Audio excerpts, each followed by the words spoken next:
subsequent to that, while you were at working on the product, when you were working at the product, and I only found this out through your book and reading your book, you ran into problems with some of the scientific research. And how that problem was solved, I think, is as close to a miracle as we'll ever come to. And I think that's worth sharing with the audience. Yeah. Well, it usually happens. Research is not a very easy task.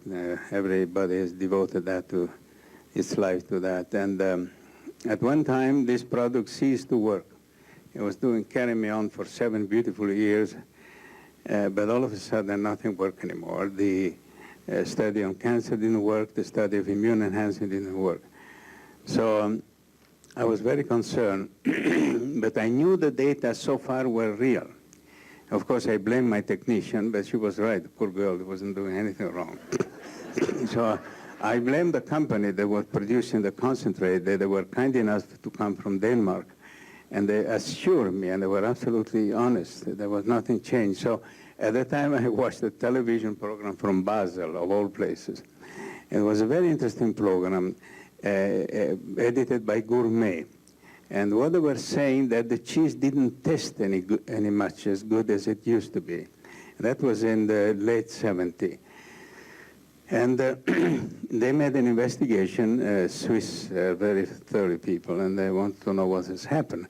And what they did discover is that because of an epidemic of salmonella in France, the level of pasteurization temperature has increased from 73 to 78 for the milk. So it was not the fault of the whey production. So the Dane was right. It was not the fault of my technician. It was just the way milk was handled. So I thought, well, this is something that it's interesting, because there was a coincidence, temporary, chronological coincidence with my failure and what has happened. It was worldwide change in pasteurization temperature. To play safe, they just raised the temperature to kill the presumed pathogen. So I rushed to St. Hyacinth to see Dr. Oruz, which was an expert in milk chemistry. And he told me that, well, between 73 and 77, you can unfold, in other words, begin to denature some of the cysteine-rich protein. And this is, in fact, what had happened. And we were able to reproduce the old-fashioned production and resume to find the function again. So you mean, doctor, that it's not you, it's some chef on some TV show that... Yeah. That really... Yeah, they said the cheese wasn't as good as it used to be. And then I had the reason there was a lot of co-precipitate. Some of the whey was precipitated in the curd, and they even had a little show. They said the underground in Switzerland to buy the old cheese, you know, not be caught by the police and all those things. And but serendipity does not involve only the individual. It also involves other groups. And I just like to mention 4 events that had occurred in the stretch of about 5 years in different parts of the world that were fundamental to the origin of Immunotec. The number 1 was the fact that the whey was polluting the river, forcing the dairy industry to remove the water, to concentrate it, and then create the whey protein concentrate, which was sent to me. Without that, I would have never found it. Then I found accidentally this effect on the immune system. With the help of Dr. Conshaven, we were able to establish was indeed the immune system effect. It was not a cross-reacting antigen thing.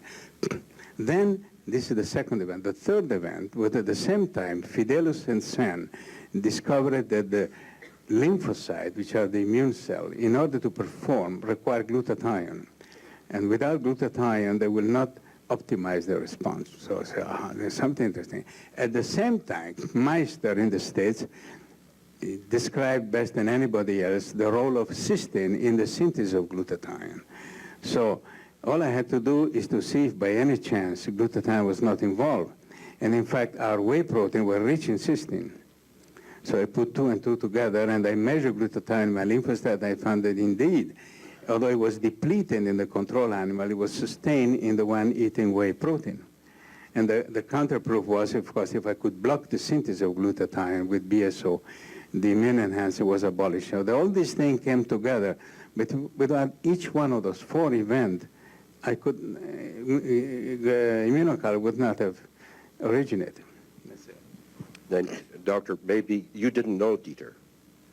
No. He was not a No. friend of yours. How did you Yeah. meet Dieter? Under what circumstances? I met it in the Dr. Gold office, and he told me afterwards that before I met you, I used to be rich, he told me.